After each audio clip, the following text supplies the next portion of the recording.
សម័យនោះឯងព្រះពុទ្ធជាម្ចាស់ដ៏មានព្រះភិក្ខទ្រង់គង់នៅវត្តចេតពុតរបស់អាណាធិបបណ្ឌិតសេដ្ឋីទីក្រុងសាវត្ថីសម័យនោះឯងឧទាយភិក្ខុដ៏មានអាយុជាអ្នកចូលទៅកាន់ត្រកូលក្នុងក្រុងសាវត្ថីតែងចូលទៅកាន់ត្រកូលទាំងឡាយមានប្រមាណច្រើនឃើញកុមារដែលគ្មានប្រពន្ធប្តីឃើញនាងកុមារីដែលគ្មានប្តីក្តីក្នុងទីណាក៏និយាយសរសើរនាងកុមារីក្នុងសំណាក់នៃមាតាបិតារបស់កុមារីក្នុងទីនោះថានាងកុមារីរបស់ត្រកូលឯណោះមានរូបល្អគួរគយគន់មើលល្មមជ្រះថ្លាជាស្រីមានប្រាជ្ញាអង់អាចឆ្លៀវឆ្លាស់វាងវៃមិនខ្ជិលច្រអូសនាងកុមារីនោះសមគ្នានឹងកុមារានេះណាមាតាបិតារបស់កុមារនោះក៏និយាយយ៉ាងនេះថាបបិទ្ធលោកម្ចាស់អ្នកអស់នោះគេមិនធ្លាប់ស្គាល់យើងខ្ញុំថាអ្នកទាំងអស់នោះជាអ្វីក្តីជាកូនចៅអ្នកណាក្តីដូច្នេះឡើយបបិទ្ធលោកដ៏ចម្រើនប្រសិនបើលោកម្ចាស់ឲ្យគេឲ្យយើងខ្ញុំគូនឹមនាងកុមារីនោះមកសំឲ្យកុមារនេះដែរឧទាយភិក្ខុដ៏មានអាយុពោលសរសើរកុមារក្នុងសំណាក់មាតាបិតារបស់កុមារីថាកុមាររបស់ត្រកូលឯណោះមានរូបល្អគួរគយគន់មើលល្មមជ្រះថ្លាជាប្រុសមានប្រាជ្ញាអង់អាចឆ្លៀវឆ្លាស់វាងវៃមិនខ្ជិលច្រអូសកុមារនោះសមគ្នានឹងកុមារីនេះណាម្ដាយឪពុកនាងកុមារីនោះឆ្លើយថាបបិទ្ធលោកម្ចាស់អ្នកអស់នោះមិនធ្លាប់ស្គាល់យើងថាអ្នកអស់នោះជាអ្វីក្តីជាកូនចៅអ្នកណាក្តីការដែលយើងនិយាយព្រោះនាងកុមារីដូចជាអ៊ីនមិត្តពេកណាបបិទ្ធលោកដ៏ចម្រើនបើលោកម្ចាស់ឲ្យគេមកដណ្ដឹងយើងគួរឲ្យនាងកុមារីនេះដល់កុមារនោះដែរឧទាយភិក្ខុតែងឲ្យត្រកូលរៀបចំអវិហមង្គលផងវិវាហមង្គលផងឲ្យស្ដីដណ្ដឹងគ្នានឹងគ្នាផងសុទ្ធតែដោយអបាយនេះឯងសម័យនោះឯងមានកូនក្រមុំនៃស្រីមេម៉ាយម្នាក់ជាប្រពន្ធហោរាចាស់មានរូបឆោមស្រស់បោះគួរគយគន់មើលនឹមឲ្យជ្រះថ្លាពួកសាវករបស់អាជីវកនៅក្នុងស្រុកក្រៅបានចូលមកនិយាយនឹងប្រពន្ធហោរានោះថាមនាលអ្នកស្រីអ្នកចូលឲ្យនាងកុមារីនេះមកកុមាររបស់យើងទៅប្រពន្ធហោរាក៏និយាយយ៉ាងនេះថា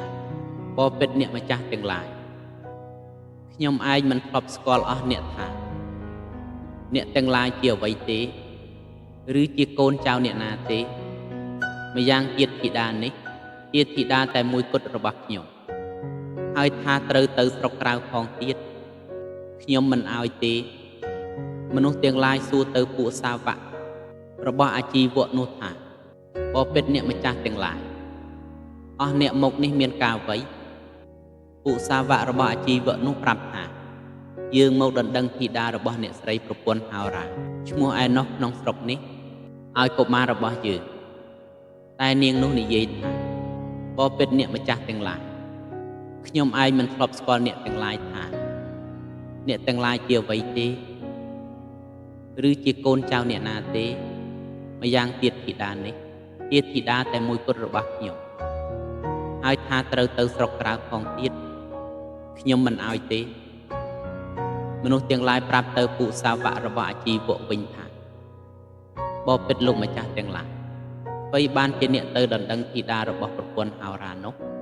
ក្រែងត្រូវអ្នកទាំងឡាយពិតលោកម្ចាស់ឧទាយៈលោកម្ចាស់ឧទាយៈនឹងបង្កើបឲ្យគេឲ្យទេឬគ្រានោះឯងពួកសាវករបស់អាជីវក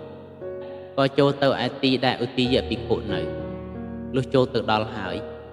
ក៏និយាយពាក្យនេះនឹងឧទាយៈភិក្ខុដ៏មានអាយុថាបបិទ្ធលោកដ៏ចម្រើនយើងមកដណ្ដឹងធីតារបស់ប្រពន្ធហោរាឈ្មោះឯណោះក្នុងស្រុកនេះឲ្យកុមាររបស់យើងតែនាងនោះនិយាយយ៉ាងនេះថាខ្ញុំឯងមិនធ្លាប់ស្គាល់អស់អ្នកថាអ្នកទាំងឡាយជាអ្វីទេឬជាកូនចៅអ្នកណាទេម្យ៉ាងទៀតធីតានេះជាធីតាតែមួយគត់របស់ខ្ញុំហើយថាត្រូវទៅស្រុកក្រៅផងទៀតខ្ញុំមិនឲ្យទេបបិទ្ធលោកដ៏ចម្រើន យើងសូមពឹងលោកម្ចាស់សូមលោកម្ចាស់និយាយនឹងប្រពន្ធហោរាឲ្យកូនស្រីមកកុមាររបស់យើងទៅគ្រានោះឯងឧទាយភិក្ខុដ៏មានអាយុក៏ចូលទៅត្រង់ទីដែលប្រពន្ធហោរានៅលុះចូលទៅដល់ហើយទើបនិយាយពាក្យនេះនឹងប្រពន្ធហោរាថាហេតុអ្វីបានជានាងមិនឲ្យធីតាដល់អ្នកអស់នេះប្រពន្ធហោរាក៏ឆ្លើយបបិទ្ធលោកម្ចាស់ខ្ញុំព្រះករុណាមិនធ្លាប់ស្គាល់អ្នកអស់នេះថាអ្នកទាំងនេះជាអ្វីទេឬជាកូនចៅអ្នកណាទេម្យ៉ាងទៀតធីតានេះជាធីតាតែមួយគត់របស់ខ្ញុំហើយថាត្រូវទៅស្រុកក្រៅផងទៀតខ្ញុំមិនឲ្យទេឧទាយភិក្ខុក៏និយាយថានាងចូលឲ្យទៅអ្នកទាំងនេះចុះអាត្មាធ្លាប់ស្គាល់គេដែរប្រពន្ធហោរានិយាយថា